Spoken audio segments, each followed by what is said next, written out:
Hi handsome and welcome to my 55th video. It's that time of year again when all of us video content creators don't have to think too much about what video to put out. Let's talk about my predictions for this year's Heidel Ball. Now, if I do everything correctly, this video should come out on Wednesday before the ball, so if you guys are interested in watching it together with me on Saturday, I'll be doing it so over at my Twitch and hopefully I will see some of you there. With the quick chilling time over, let's get started. We are going to use the good old bingo format that is provided to us by Pearlbees themselves. In your free space in the middle, we have, of course, the new class. I believe it's basically confirmed without explicitly confirming it, but the 30th class in BDO is going to be Wukong. We know this because of the teaser Pearlbees put on their website, which references Mount Huaguo, I don't really know how to pronounce it, I'm sorry.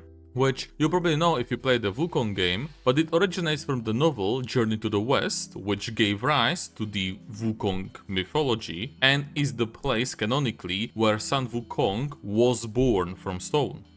The teaser also references becoming a master of the mortal realm, which tells us that the new class is canonically immortal and thus likely superhuman or at the very least inhuman. It also makes sense logically speaking, since BDO Mobile shut down in China this January and Wukong was an exclusive character in that game, so with BDO proper on PC releasing in China last October, it's a bit too obvious that they would like to bring that character back at least in this way.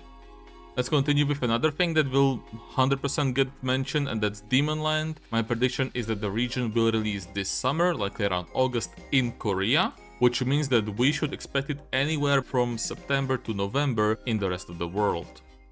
Now, I have one more space for Demon Land, and that is because I believe that the Demon Land they talked about in the last ball this December is not going to be the Demon Land we are going to get this week. By this, I mean that the castle owner mechanic is going to get either scrapped or at the very least reworked. This is simply because there are way too many questions regarding the specifics of that feature. From minor questions like, wouldn't the classes that are strong in 1v1 have an unfair advantage to everyone else and therefore limit who gets to take part of this content? And why would you want to grind at a spot where you give money to someone else and that someone else can also kill you with no repercussions? To, in my opinion, much more severe questions like, what happens if the castle owner is AFK at the time of a duel? Does this mean that you are signing off to a constant barrage of duel invites if you own one? And if there is a timer on the duel, what if someone challenges me at like 4 AM and just gets the castle that way because I wasn't there to answer it? And the owner mechanic is less about being the better duelist and more about being the most unemployed person on the server.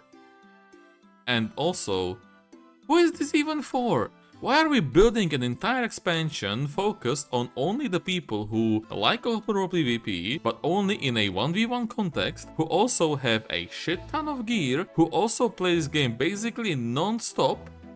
I mean, this has to be just streamer bait, right? Nobody else could actually partake in this content. Obviously, my questions might be answered in this Heidel Ball, but what I believe will happen instead is this will either become some sort of a party or guild-based PvP, or even potentially PvE content, or that it will be another form of boss blitz. I don't think it's going to be the same. I think it could be something different, like the NPC appears there and you have to kill it, or there's just a random mob that changes over time and if you kill him you get some sort of a buff for that zone, but I don't think that the PvP aspect is going to stay the same. Since we are on the topic of new zones, I also believe that we will hear at least a little bit about the other expansion Pearlbees announced back in Heidel Ball of last year, and that is the Mountain of Dolebreak, colloquially known as the 100th floor dungeon. Not much else to say here, really, other than that I love the concept of the Infinite Tower type dungeon. Palace of the Dead from FF14 is literally my favorite type of content in that game, so I would really love to see such a concept in BDO, and I do think that it has a place in it. Next up, we have more forgotten things from the previously mentioned Heidel Ball, and that is Dekia 2, specifically Dekia 2 Mirumok and Gaifin Upper Zones. This is a bit of a wishful thinking, since Pearlbees did explicitly state that they are kind of done with party content, but maybe they just meant new party content, and since this has already been announced before, it will go under the radar. We are in a desperate need of more group grind spots, especially Gaif and Upper would do really well since it's a 5-man spot, even though I would also prefer them to also do Dekia 1, so that the mid to late game players also have another spot to grind together, but my guess is that ever since the insane and in my opinion unwarranted backlash towards Dekia zones happened, we most likely won't see any new Dekia zones anytime soon. Since we're already mentioning so many things yet to be delivered from Heidel Ball 2024, let's do another big one. Trading rework. Personally, I believe that the Soul Palace is going to be the way trading is going to take going forward, so my guess is that we will see more cities with a similar palace management system, whether it's Valencia, Calpheon or even Grana, or it could also take a similar route to the Ishgard restoration that FF14 had for a while, where you just bring materials to NPCs to help them rebuild a city or an outpost, which in BDO's case could be places like the castle ruins in Serendia or Kron Castle in Balenos. Let's quickly talk about gear. I think that we are going to get purple grade sub-weapons. Not much else to say here because I will split this new gear into two, since I also believe that we will be getting purple grade armors. As for how the transition to purple grade is going to work, I think that the sub-weapons will most likely follow the sovereign weapon model, so you're going to need 2, possibly pen black stars, or like a C20 Kutum or C20 Nova or something like that, and armors are possibly going to follow more of the Karazat and Prion model. So let's say you need a Tri-Fallen God armor for a base purple armor, a Tet Fallen God for a pen purple, and a pen Fallen God for a Nov purple, assuming that it will go to deck a maximum, which is something I'm not really sure about even today, since I feel like even the Nov purple feels like a little bit too little in compensation compared to the Herculean task that is to get the Pen Fallen God armor. So I think that we might also see armor upgrades go to like plus 15 or perhaps even plus 20, whatever that would be. And connecting this new gear, we also have to talk about the new handout or the new catch-up mechanic, if you will, and I think that this time it's going to be free armor. No, I don't think that Pandaborica is happening. I don't think that will happen for a very long time, if ever. And I also don't believe that anyone who says that actually says it unironically. I think that most people are just memeing when they say something like that. And to bring it back, I think it just follows reason that whatever the new gear is going to be announced is also going to govern the handout mechanic, or just getting an easier access to the previous tier of that item. We saw this when Sovereign Weapons gave us a Blast Star for free, since we needed 2 of them now, or I guess 4 if you count both Sovereign Weapons, and also to a lesser extent when Karazat Accessories gave us an easier way to get Tet Karazat through the deck to Vala. The actual item being given out will, I think, largely depend on the model chosen for the path forward to upgrade to the purple tier. So if, for example, we need 2 Fallen God armors, they might give us 1 for free. If we need a certain level of enhancement on that armor, they might give us the lower tier of enhancement for free. I guess we'll just have to see and wait. But I think that it's going to be armor because we've been getting a lot of AP for free, but not a lot of DP, right? Alright, let's fill these spaces with some easy guesses that anyone who has ever seen any ball can guess. You're gonna be getting 2 J hammers, 1 for your Sovereign, 1 for your Karazat, and most likely 10k crowns or something like that. At this point, I think it's just a given. We're also gonna be getting new summer outfit that you can goon over, because Pearl Abyss needs to make money somehow, and we are also going to be getting the Termian Beach summer event, so you can take screenshots in your new slot mock and goon over it to your heart's content. With that intermission out of the way, let's talk about PvP updates, since we will get some outside of just Demonland getting cancelled. Starting with Hardcore Server Season 2. I don't have any ideas of what it will look like. I just hope, no, I pray that they get rid of this stupid idea of limiting the classes to like a small group of like 4 at a time. Not only was this incredibly dumb the first time around and basically soured everyone's opinion on the hardcore server the first time, it also is going to have diminishing returns going forward if they choose to continue going like this, because if you set a precedent for it, having only certain classes, people are going to just wait for when their main class is in rotation and ignore the content otherwise, which will leave the content that desperately needs players, because it is supposed to be PvP content without players, so it's not going to be PvP content. I think it just makes complete sense. Please, whatever you do, Perlebis, make it so that I can play any class I want, which means I will be playing my Succession Tamer and failing at it miserably. Thank you. Next, I have resistance and class ratios getting removed from PvP. I'm clumping these two together since this is something they mentioned in Calvin World 2024, and I believe we will get the verdict of this decision or their ideas about it one way or another. So either they remove it or they decide to keep it. I hope they remove it, because that's one thing that people have asked for a very long time now, so it is about time.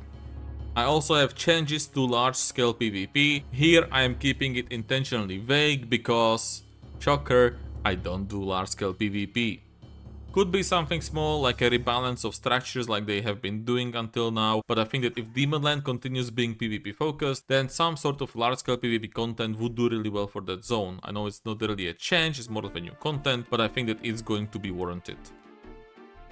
Next up, 1v1 AOS. Yet again something we have heard rumors about for a while now, and it is once again hinging on the idea that the Demonland stays the way that it was announced and doesn't get changed, in which case having an environment, ranked or not, designed to hone your skills in pure 1v1 would do quite well to complement the main expansion in my opinion. And finally, an Arsha rework. By a rework, I don't mean a buff to the drop rate or anything of that nature, because then you would just make Arsha into an even more of a PvE server, as people would go there for those buffs and would ignore PvP even more than they do now, and it would just be contradictory to what you want to achieve. What I would like to see are dynamic PvP events that are specific to the Arsha servers. Whether that is something similar to the Gurubashi Arena in WoW, where you have a treasure chest full of good items that you need 10 seconds of uninterrupted time to open, or a King of the Hill, or even a Last Man Standing mode similar to that thing from Hardcore server that I personally never saw happen, anything could be a good idea. Again, I think that Demonland would be a perfect place for such content if it wants to brand itself as a PvP expansion, and you could have these happen somewhat randomly throughout the zone on specifically Arsha, because if you put it on every server, then you split the player base way too thin. I think that for PvP content you want them to be as tight as possible. We still have some empty spaces left in the bingo card, so let me put some things that I don't really think will happen per se, but I would love to see. First off, bow hunting. I swear to God, this has to be Mandela effect, because I remember people talking about this coming out in the Soul expansion, yet I cannot find a single mention of it anywhere today. Not in any of the previous balls, not in anything other Perlebase related, whether it's their website, their YouTube channel, their Twitter account, nothing. Not in any of Chris Poly videos or anyone else's videos, not even on any single BDO related subreddit. There is absolutely zero mention of it anywhere I have looked. Yet I swear I heard people talk about it at the time. So hopefully Perlebase announces it now, so it can relieve me of losing my sanity for at least a couple days. Speaking of which, this might be a bit of cheating, but give us new hunting spots please. The last hunting spot added to BDO was fucking sniper hunting in 2023, and if you don't like that, or if you want to change your content, then the last matchlog hunting spot was in Mountain of Eternal Winter, which was over 3 years ago. We are overdue a new hunting spot. Give us a second Narsion or something. Make it like demonic animals or something. I don't care. Just give me something to shoot. Now some smaller stuff I would like to see. New recipes for cooking and alchemy. Very similarly to hunting, the last cooking recipe that was added to the game are the Googbabs from Land of the Morning Light 1, so Dongay province. Alchemy is a bit better if you count harmony drafts, but without them, there hasn't been a new potion or a draft added or even any recipe added, since I again want to say Mountain of Eternal Winter with the purified limestones, which I understand is not really elixirs, but at least it's a new recipe or something. So please give us something new. Next, very simple, stackable seats. They promised this a while back as well, but if I remember correctly, they also stated since that there were some technical issues that were preventing them from doing this at the time. So hopefully they resolve these issues and we get those stackable seats. Another simple thing, tier 11 horse. Again, something that I have already mentioned previously, this horse would most likely combine all the other 3 horses into one. So it could fly, walk on water and be super fast on land at the same time. This could be just your Crocodile Sanctuary swapping the horses for you as you see fit, or it could be a brand new horse entirely that does everything a bit better than the tier 10s individually, and you would have to sacrifice or trade in your Crocodile Sanctuary for it. I have saved my 2 biggest wishes I have for BDO for last. First one is an endgame version of gathering and hunting. This could be something like the Timeless Isle in World of Warcraft, so imagine a zone where you could only go to if you have a certain amount of mastery or life skill level, so for example 2000 mastery or Guru 1, perhaps even both. And this zone would give you special items as a reward if you hunted or gathered in there. In an ideal world, they would give you items that are not dependent on the center market, something like gathering specific trash loot or items that you need to trade into specific NPCs similar to Imperial Delivery, etc. Not only would this give endgame life skillers something to do and aspiring life skillers something to look forward to, it would also divorce life skills from the center market at least partially, and therefore make it possible for life skillers to make more money, whether or not they would be in this new zone or state in the rest of BDO, since there would be less items going to the center market, and therefore make it possible for more items to sell for better silver. And finally, my biggest wish, and I don't think that this will actually happen, but I still want it to happen, and that is an entirely brand new life skill. The last time we got a new life skill was in the Great Expedition, which was sailing and bartering all the way back in 2019. So I think it is about time we got a new one. Now, what life skill should that be? If you ask me personally, archaeology. I mean, we already have NPCs that could help us learn such a skill, and we are supposedly going into the past one day, according to the couple of screenshots Pearlbase showed us in Heidel Ball 2024. So it could also build on the sense of exploration that BDO does extremely well, while being an interesting and different life skill from all the rest.